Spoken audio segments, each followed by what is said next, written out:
இந்த கஜேந்திர மோட்சம்னு எல்லாரும் உபன்யாசம் பண்றோமே, கஜேந்திர மோட்சத்துல யானை காலை பிடிச்ச முதல்ல மோட்சம் போச்சா, பெருமாளை கூப்பிட்ட யானை முதல்ல மோட்சம் போச்சா? முதலுக்கு யாராவது முதல்ல மோட்சம் கொடுப்பாளா? முதல்லன்னு பேர் இருக்கிறதுக்காக முதல்ல கொடுத்துடலாமா? இந்த யானை இருக்கே, நேரடியா பெருமாள் திருவடியை பிடிச்சிருத்து, அது மெதுவாதான் மோட்சம் கிடைக்கும்.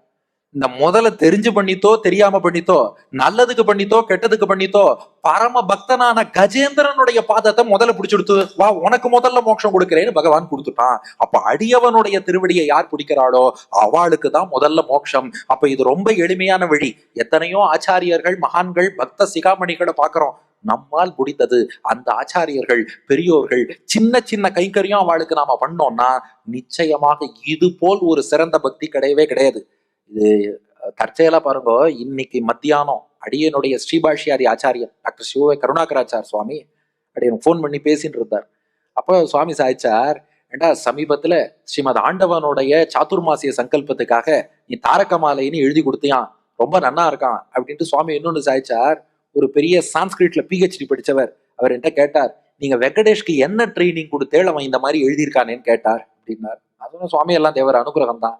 இல்லடா, சுவாமி சொன்னார், அவர் என்ன கேட்கிறாருன்னா, நான் பிஹெச்டி சான்ஸ்கிரிட் எல்லாம் படிச்சேன், எனக்கு ஸ்லோகம் எழுதணும்னா வரமாட்டேங்கிறது, வெங்கடேஷ் ஒண்ணுமே ஃபார்மலா படிக்கலையே, அவன் எப்படி எழுதுறாங்கிறது தான் எனக்கு கேள்வி, அப்ப நீங்க என்ன ட்ரைனிங் கொடுத்தீங்கன்னு கேட்டாருனார்.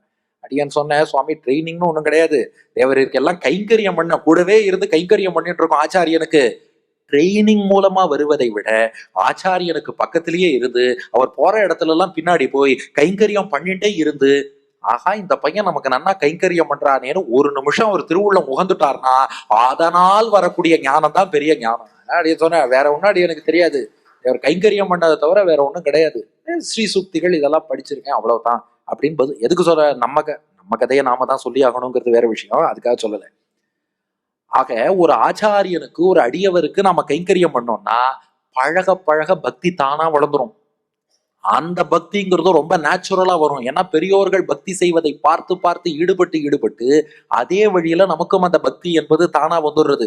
இன்னொன்னு பாருங்க, அந்த பக்தருக்கு அடியவராக நாம இருந்துட்டோம்னா அவரை காப்பாத்துற பெருமாள் அவரோடு சேர்த்து நம்மளையும் காப்பாத்திடுவார்.